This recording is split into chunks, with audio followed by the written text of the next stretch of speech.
The Swiss Peace Summit for Ukraine has come to an end. What are the main takeaways, and does it bring the war-torn country any closer to peace?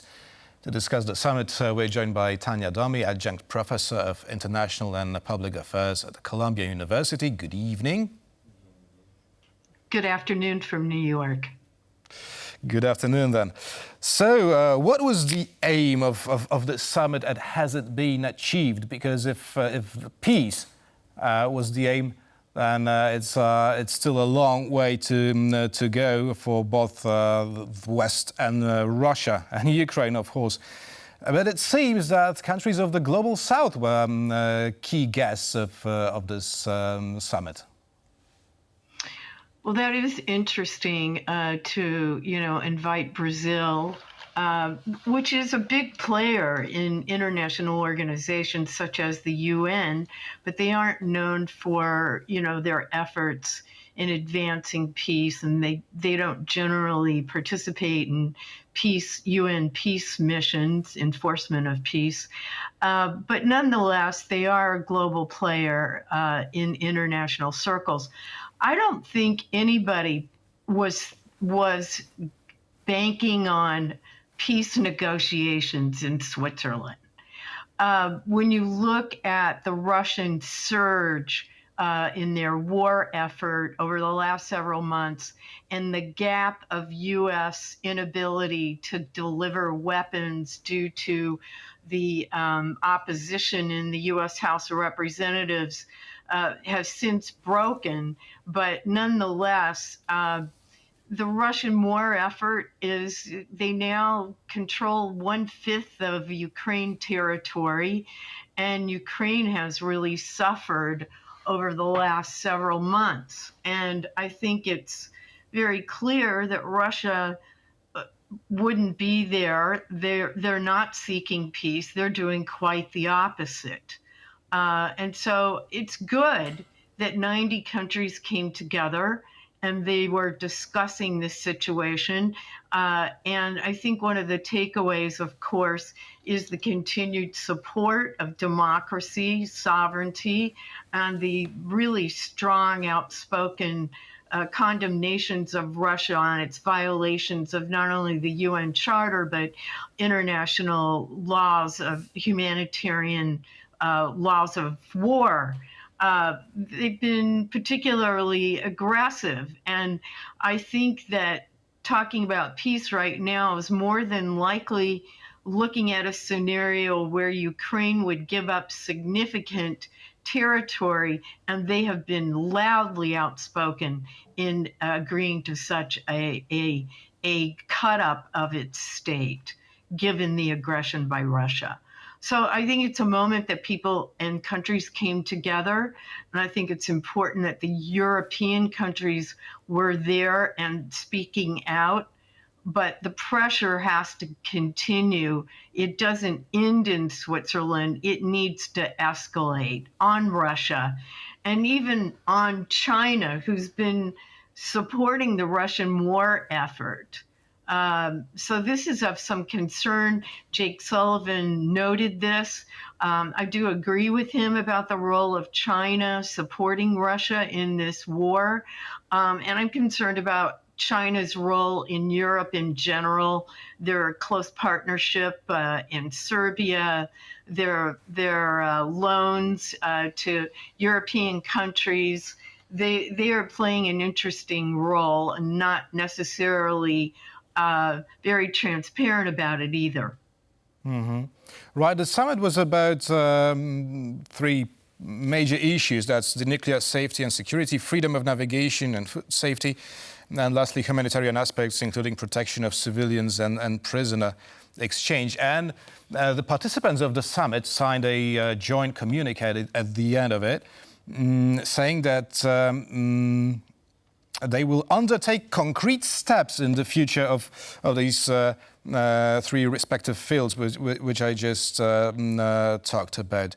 So what concrete steps are we talking about here? Well, you're talking about probably hardening security around nuclear weapons. Ukraine has has nuclear weapons, or it gave up its nuclear weapons, but they're also looking at down the barrels of the Russian military, and the Russian military uses nuclear weapons in its tactical planning. Although they threaten it, they haven't used them yet. I think a lot of people are very concerned about that. Secondly, there's been so much infrastructure damage done inside Ukraine that for example, the U.S. gift of 1.5 billion is targeting the rebuilding of their energy infrastructure and also providing for humanitarian assistance to civilians as well.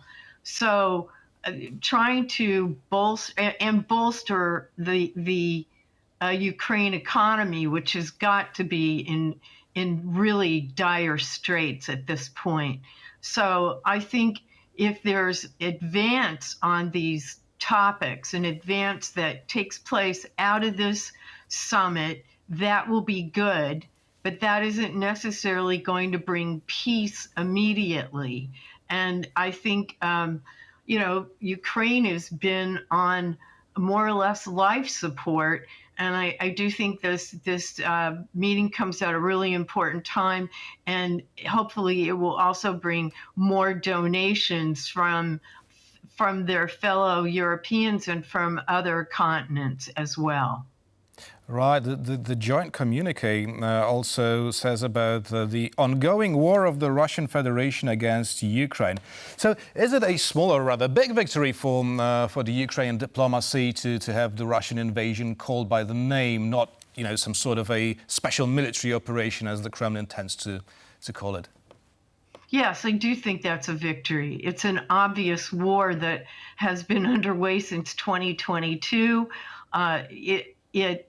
It also follows on, more than likely the illegal annexation of Crimea, and crimes were committed against civilians during that annexation. So this is an ongoing assault against Ukraine's sovereignty.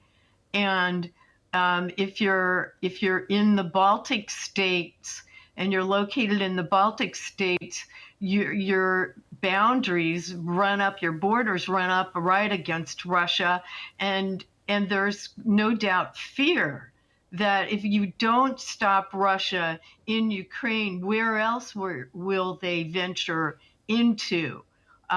Calling out Vladimir Putin on these gross, egregious violations of international law.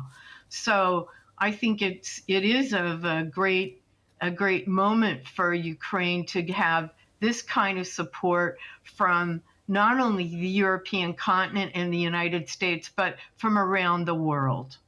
Just to add, it was the President of the United States, Joe Biden, who said not long ago that if Ukraine falls, Poland will be next. So this gives this fear a very realistic shape.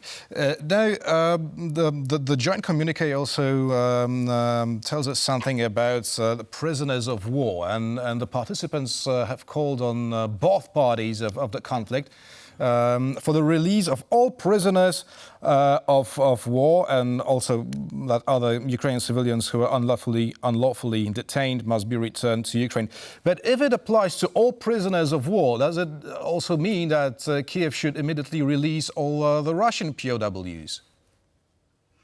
Well, if you are acting in good faith, if both parties agree, then yes, they should. But acting in good faith here is not something that is generously available right now between these two parties. And so acting on that, I think, requires some courage and an extension by the leadership. And I might add, and I agree with what President Biden said recently, we have to stand together, and we can't break from our obligations and stand together as allies. They need support. Ukraine needs support. And so a multilateral negotiation on releasing prisoners of war would probably begin to yield to some effort to scale back the war effort and looking more likely towards an agreement on ending this war. You can see that maybe happening in the Middle East, where the release of the hostages have stopped the war intermittently. Right. Now, just before the summit began, Vladimir Putin issued a peace proposal of a sort. How would you comment on it? Well, right now, I wouldn't really trust this, but again, I do think a multilateral effort to engage with him. The problem confronting Ukraine is that they are vehemently opposed to stopping the war now and giving up significant land that was taken illegally. And you can understand that viewpoint because this has been going on since 2014 when the annexation of Crimea took place. So I think there's got to be judgments made by among the powers in the world in consultation with Ukraine, just how long there's going to be a commitment to support, and that there has to, and as President Biden has said and others, that Putin needs to get in line with international law, and that we're not there yet. We're just not there. Right, international law is a very common denominator for many statements we heard during this peace summit in Ukraine, because as you mentioned before, many countries are simply afraid of these violations, and that what happens now in Ukraine may soon happen to them. I think it was the representative of Chile who pointed out to this very fact that what's going on now in Ukraine may soon also happen elsewhere in the world, Sure. and that we must simply abide by the international law. So would you agree that? So yes.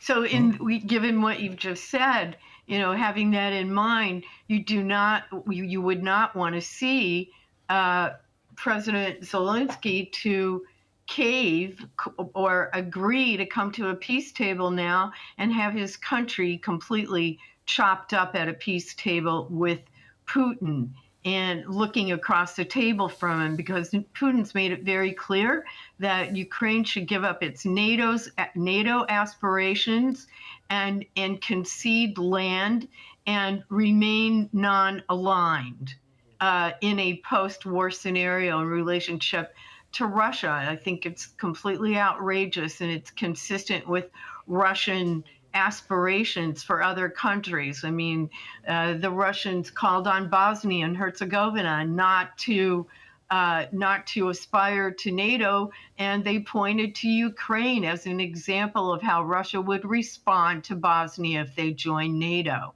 So this is felt far and wide by the threats of Vladimir Putin, and he doesn't seem to have any compunction about engaging in violating international law or respect for any measure of what you would call norms, yielding to norms. He doesn't reflect that in any way. But maybe circumstances will change and he will simply have to.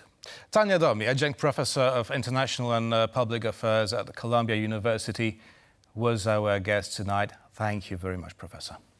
Thank you so much.